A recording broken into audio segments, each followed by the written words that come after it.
Bia, Oluchi, who gave you the right to question my actions? I can do whatsoever I want to do. You don't have the right to question me. And for your information, I'm a man.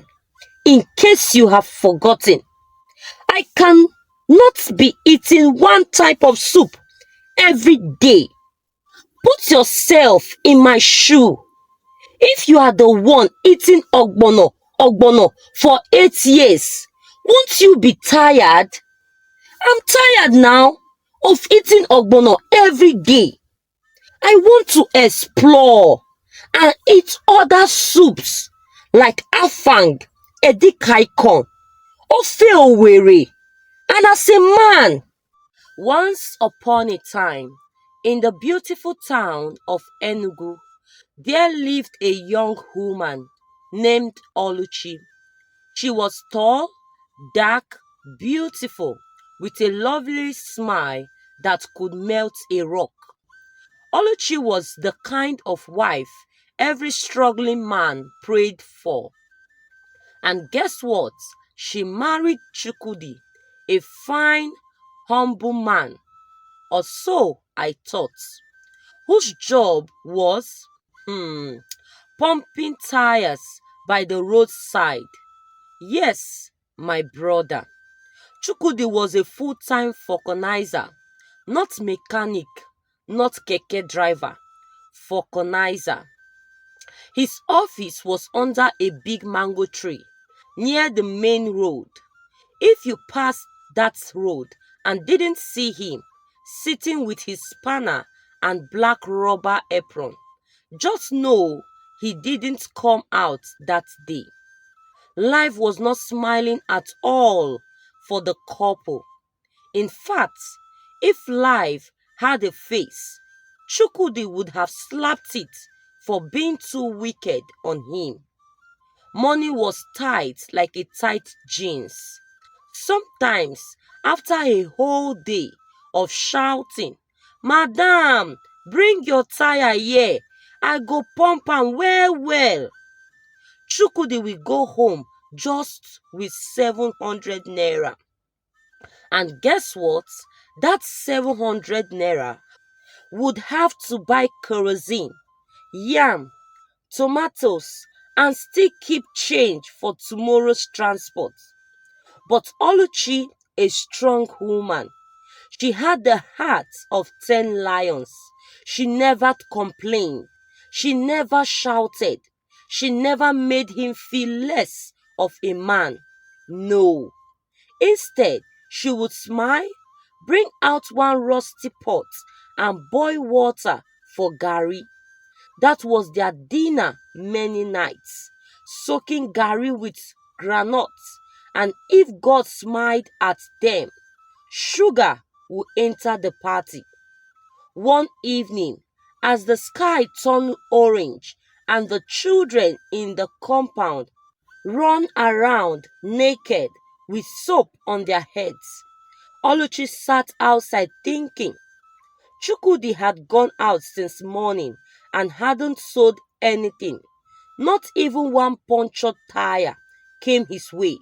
Her stomach was rumbling and the Garri in the container was giving her silent treatment, refusing to multiply. That was when an idea flashed like NEPA lights in her head. Zobo.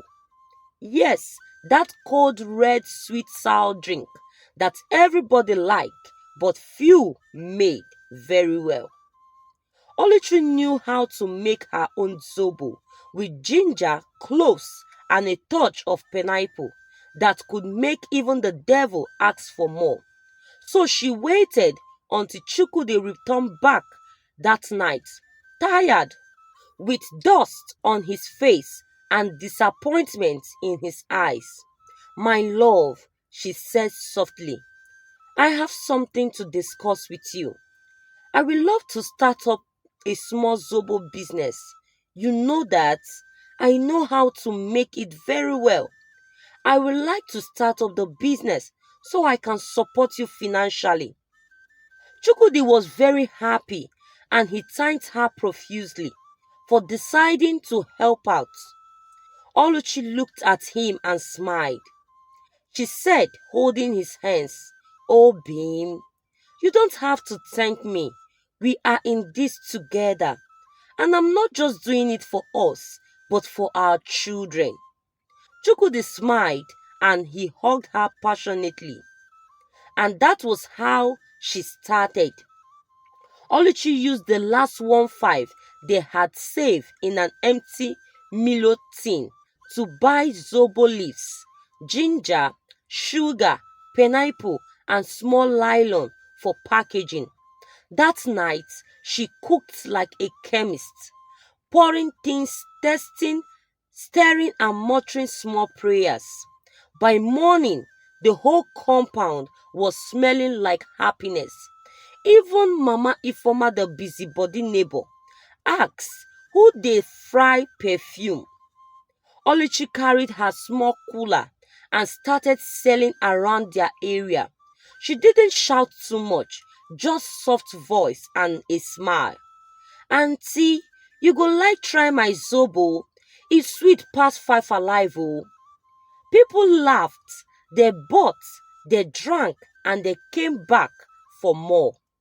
In less than 2 weeks, Oluchi was making small money. Nothing much, but enough to buy foodstuff without asking Chukudi. In 1 month, she was the Zobo queen of the street.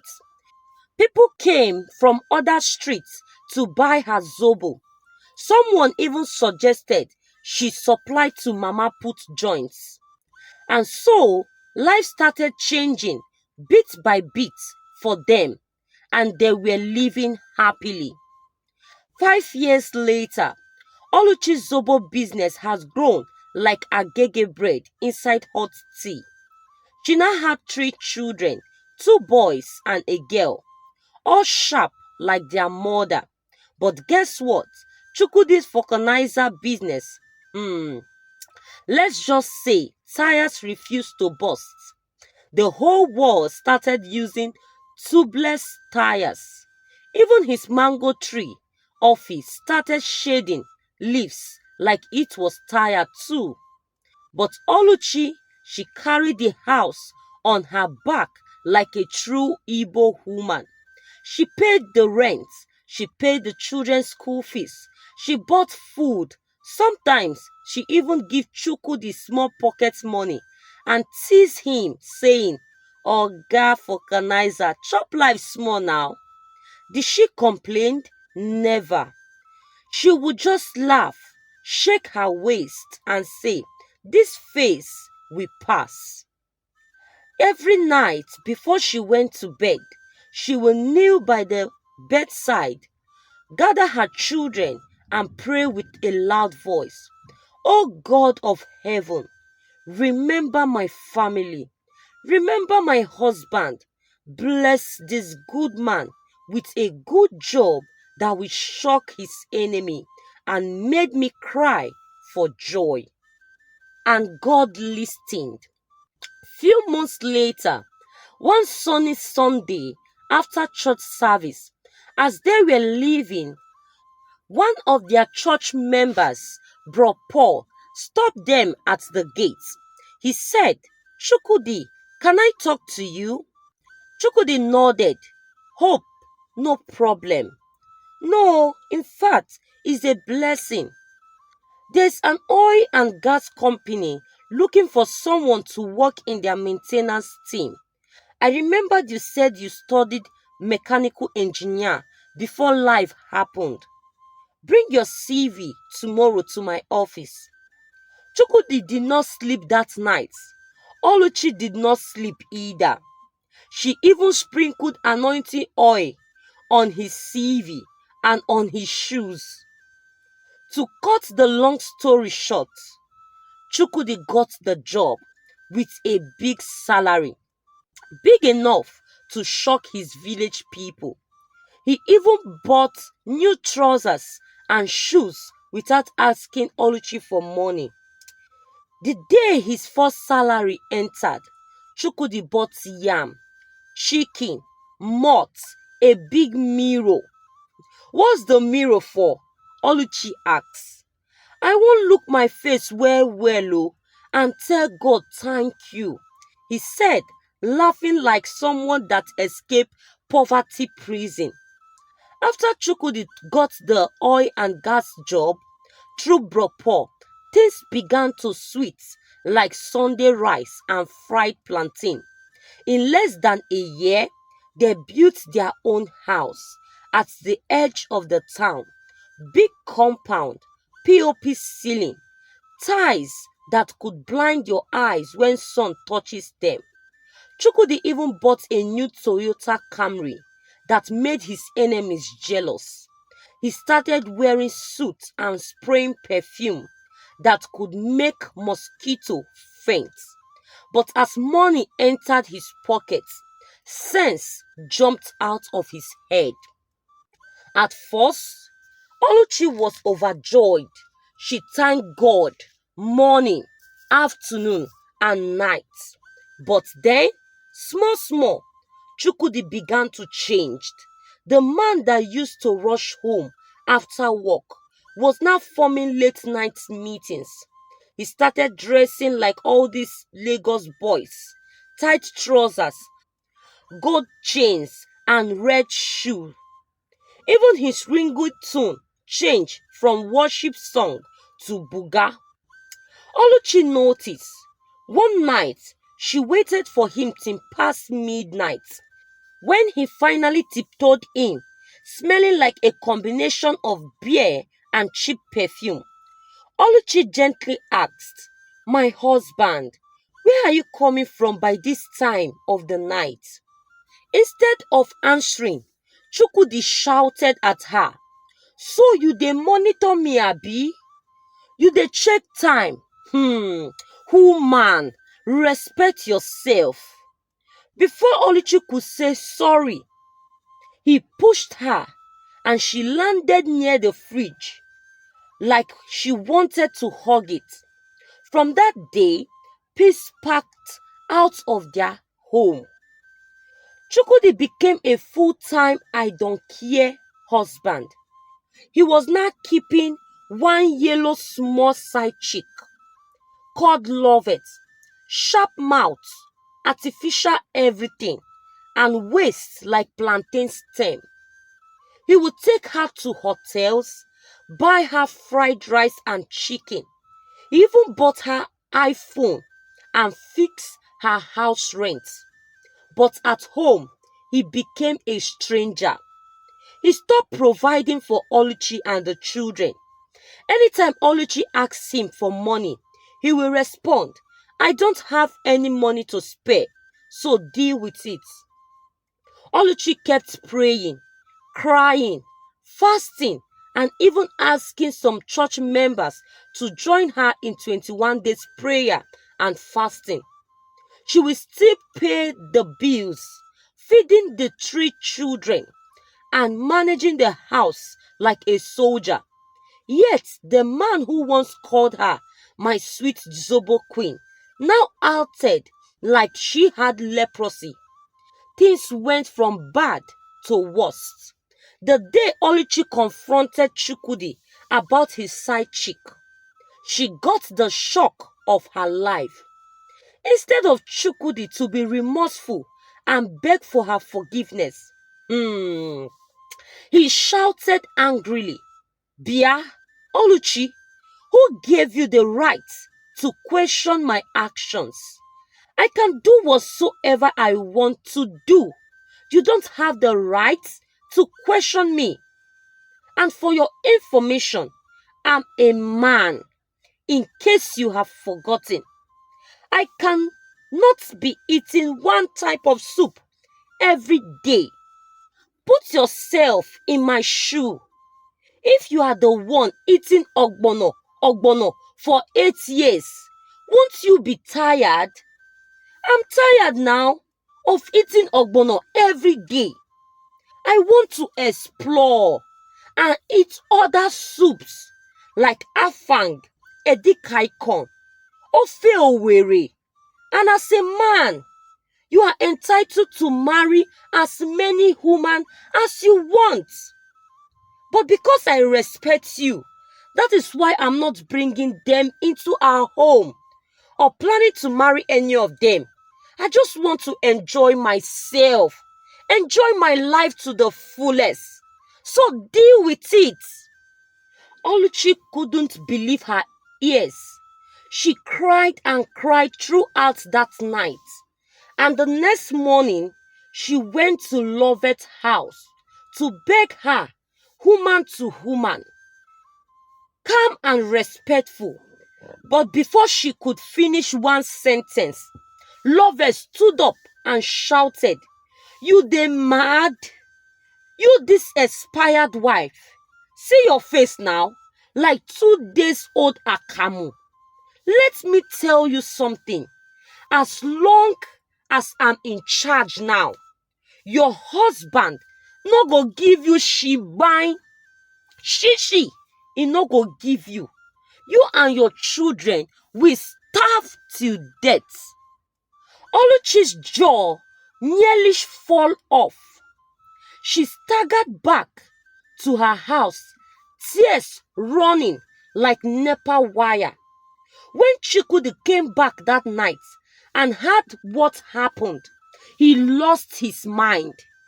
He shouted at Oluchi, "You this woman, have you lost your senses? So you went to embarrass my woman, my yellow sissy, fresh tomato juice. You this foolish woman, you have the guts." And before Oluchi could say a word, Chukudi pounced on her. He beat her mercilessly. This one no be push again, no. He beat her like a thief. Bruises everywhere. The children cried. Neighbors knocked. But Chukudi did not stop. That night, Oluchi did not sleep. Her pillow was soaked with tears. She stared at the ceiling and whispered, "So after all I did, this is how this man treated me, like a thief." By daybreak, her heart turned cold like cold eba. She wiped her tears and said, "Enough is enough. I will no longer wait for God to fight this battle for me. I will send thunder myself." She picked up her phone and did what nobody expected. A move that will make even Nollywood directors clapped. She contacted a HIV patient on Instagram. Yes, you heard me right. One guy she saw during her midnight scrolling. His bio said, "Positive but powerful." She chatted him up, offered him good money, and told him what to do. The plan was wicked, yes, but Oluchi's heart was already broken beyond repair. She even whispered to herself, "Na dem teach me madness." In few days, the job was done. The patient went after Lovett with full force. The babe, always hungry for adventures, didn't even ask questions. She fell for the trap like a mango falling into a gutter. Within weeks, mission accomplished. A few months later, Chukudi and Lovett started moving from one hospital to another, like they were checking which one had the better AC. Tests came out, both positive, and they were officially welcomed into the club. And guess what? Oluchi felt nothing. No guilt, no pity, nothing. She continued selling her Zobo, dressing fine, and feeding her children with joy. She even added small jollof rice business on the side. Money they enter her hand steadily. Chukwu's health began to drop like fuel inside the generator. Lovett, who once bragged like market parrots, now looked like someone that wrestled with thunder. Her yellow skin faded to grey. Her voice became low like church whisper. Oluchi reported Chukwu's behavior to his parents earlier. But what did they say? Leave him. He's a man. Man fit marry plenty wife if he wants. But now, when they heard he had AIDS, they changed tune. Please, my daughter, take him to church. This is a spiritual matter. Maybe enemy tied his destiny. Oluchi laughed. She told them, when I needed your help, una say na man, that he can marry as many wives as he wants. Now that man is dying. Make I turn to evangelist. Abi, una dey whine me? This is the right time for him to go and marry another wife that will take care of him. But as for me and my children, we are packing out of this house. I don't have time to deal with an HIV patient. She wiped her hand clean and focused on her life. One of her neighbors even asked her one day, Madam Oluchi, no guilt at all? You no feel bad? She smiled and answered, they made me go through hell. Now I'm sending them to hellfire. Eye for eye, no blind me. He opened my eyes. That's what pain taught me. She raised her children well, turned her Zobo business into a food drink company called Zobo Queen Enterprise, and was even featured in a local newspaper as Woman of the Month. She never remarried, never looked back, never regretted. And on her birthday, while sipping a chilled bottle of her pineapple ginger Zobo, she looked at her children and said, make nobody tell you say good woman always win by being quiet. Sometimes silence is foolishness. Hi, beautiful people of African Folktales by Ify Best. Hope you enjoyed the story. Please let me know your thoughts about the story in the comment section. Like, what do you think? Do you think Oluchi did the right thing by deliberately hiring somebody to make her husband HIV positive? Or she would have left the battle for God to fight? Please let me know your thoughts in the comment section and where you are watching this beautiful story from. Please support your girl Ify Best by subscribing to my channel if you have not done so. Like and share the story to your loved ones. Until I bring another story your way, bye!